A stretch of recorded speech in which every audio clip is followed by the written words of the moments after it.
So we are happy to talk with you about anything that you want to talk about. Manifestation on any subject, nothing off limits here.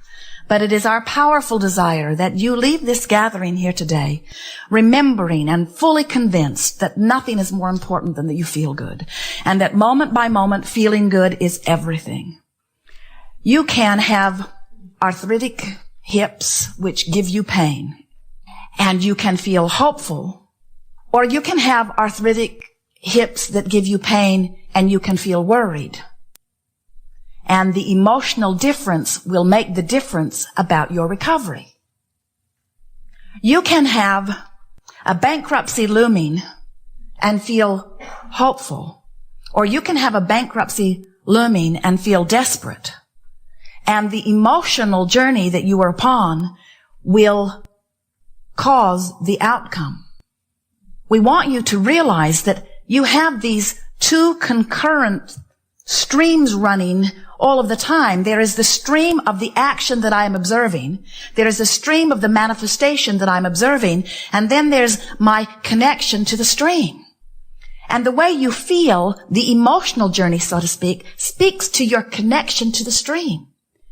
When you make your journey about what's manifested, so you insist, of course, I'm worried because these are the facts that I'm observing.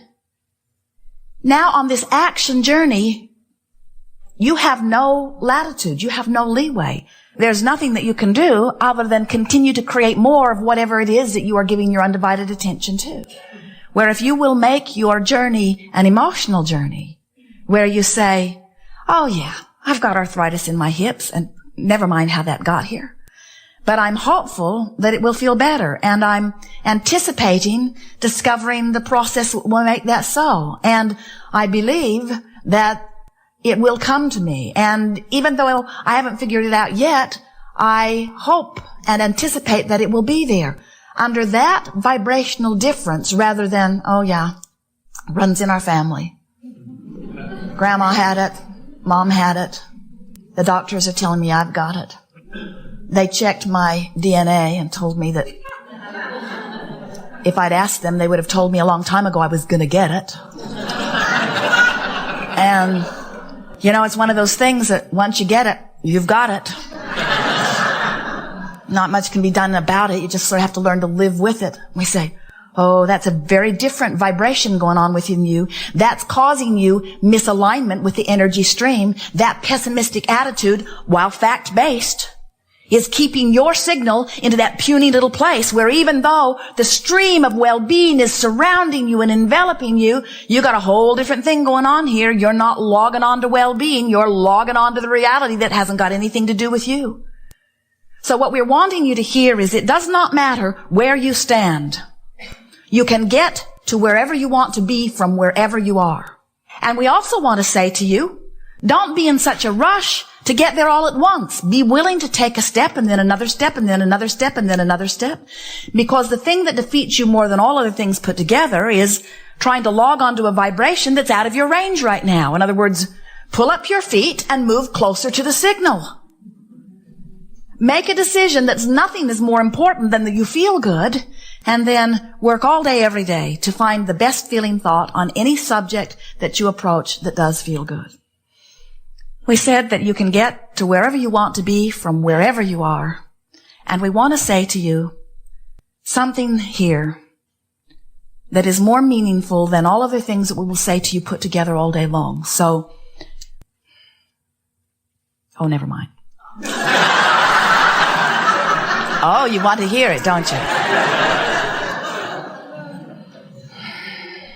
If you will make peace with where you are, you'll lock onto your signal. In other words, if you'll say, okay, here I am. Here I am. Good for me. Not bad for me. Good for me. And from where I am, I now choose this and this and this and this. If you make peace with where you are, meaning you stop beating up on yourself about it. You stop feeling regret about it. You stop letting it suck the life out of you. You stop letting other people make you feel guilty about it. You stop being defensive about it. If you will make a decision to make peace with where you are, which sort of sounds like this. Well, here I am. Simple enough, isn't it? Here I am. Here I am.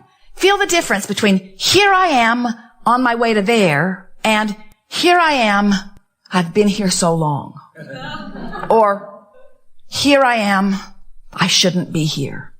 Here I am, it's your fault I'm here. Quite different vibrational stance. Where here I am, and it's all right. Here I am, and I don't really want to be here, but here I am, and it's all right.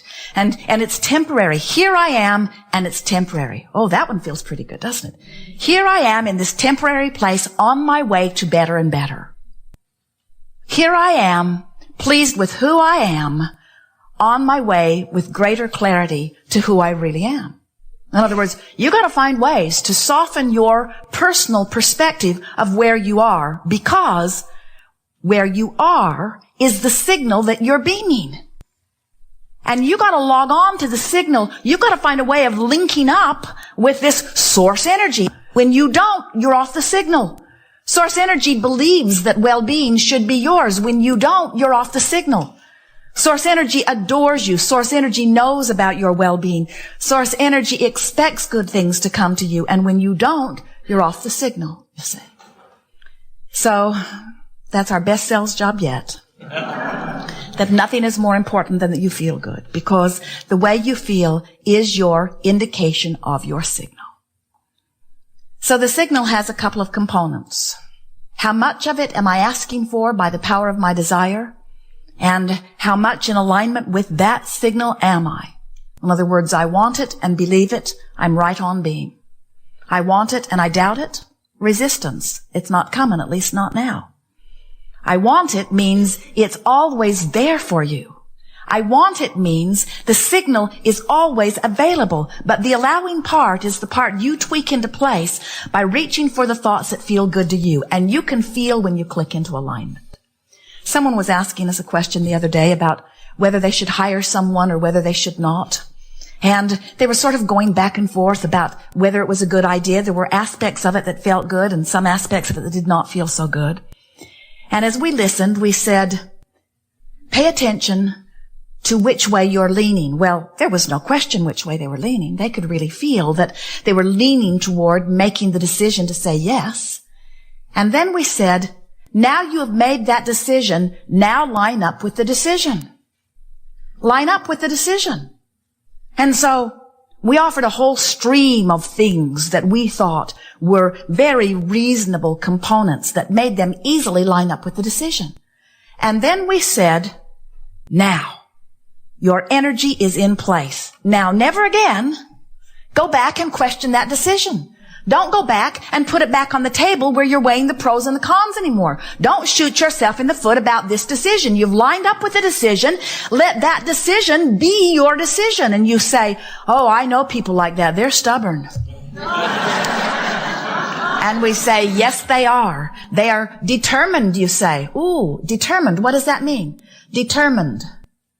Cannot deter my mind? Is that what determined means? Is that the root of it? In other words, I'm determined. I've decided. I'm in alignment with, you see. Once you come into alignment with something, nobody else's opinion has anything to do with anything, because the only thing that matters is your relationship between you and the stream, between the desire that you have fashioned and the signal that you are outputting moment by moment. So when you are having trouble making your mind up about something, figure out which way you lean. In most cases, it doesn't really matter a rip. You could go with almost anyone and live happily ever after.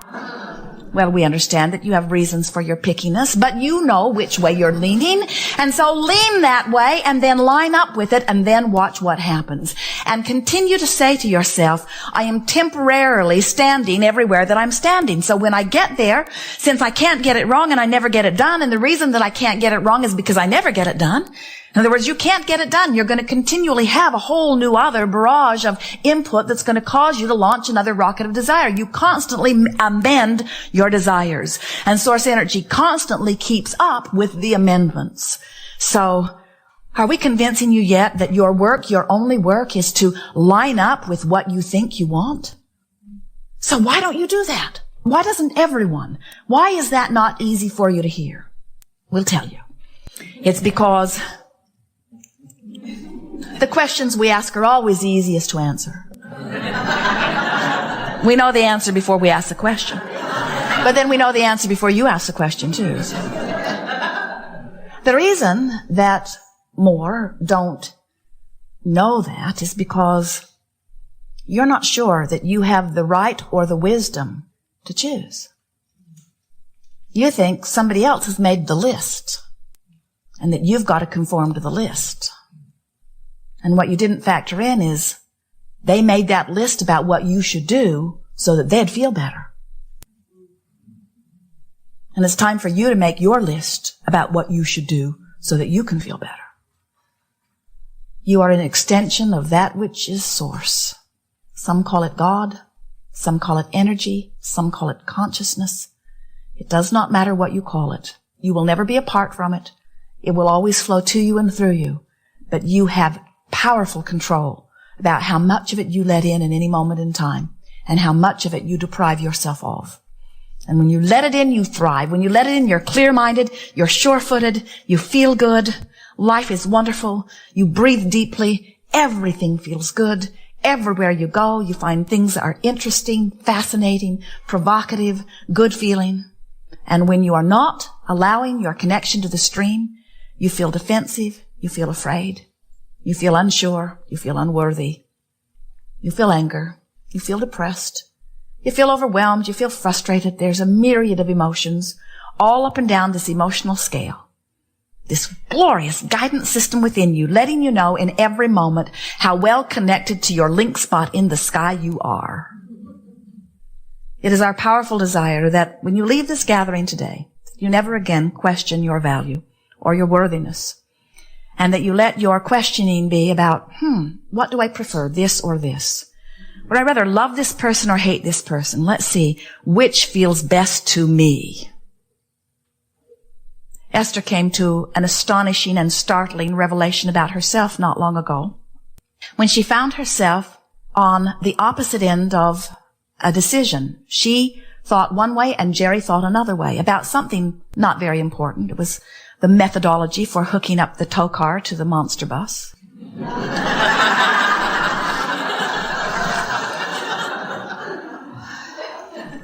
And Esther always yields to Jerry because she would much rather that he turns out to be wrong than she does.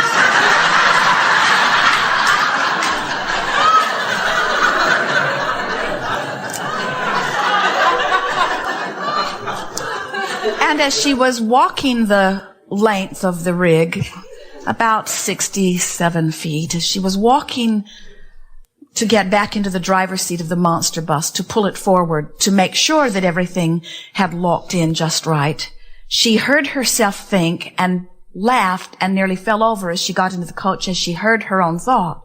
She thought, I hope it doesn't go well.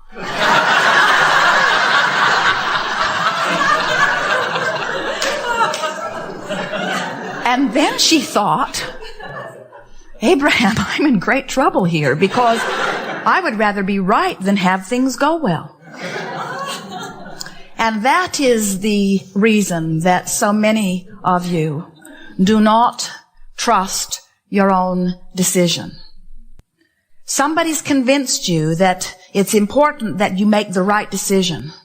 And so you want to take a consensus. What does everybody think? Because, you wouldn't want to make the wrong decision because somehow you've decided that you must be going to be judged on how many times you were right or how many times your partner was wrong. And we want you to understand that when you decide that you're going to look for the truth so that you can line up with the truth, you're going to have a hard time of figuring it out because anything that anybody focuses on for very long, they activate in their vibration and they make it a reality which you call a factual truth. So when you see this stuff that you do not want and you say, well, I cannot ignore it because it's true, what you're saying is someone else, for whatever unknown reason, gave their attention to it long enough that it became active in their vibration, long enough that it became a dominant vibration within them, that it manifested in their experience and became a fact or evidence, and because they did that unwanted thing to themselves, I should do it too.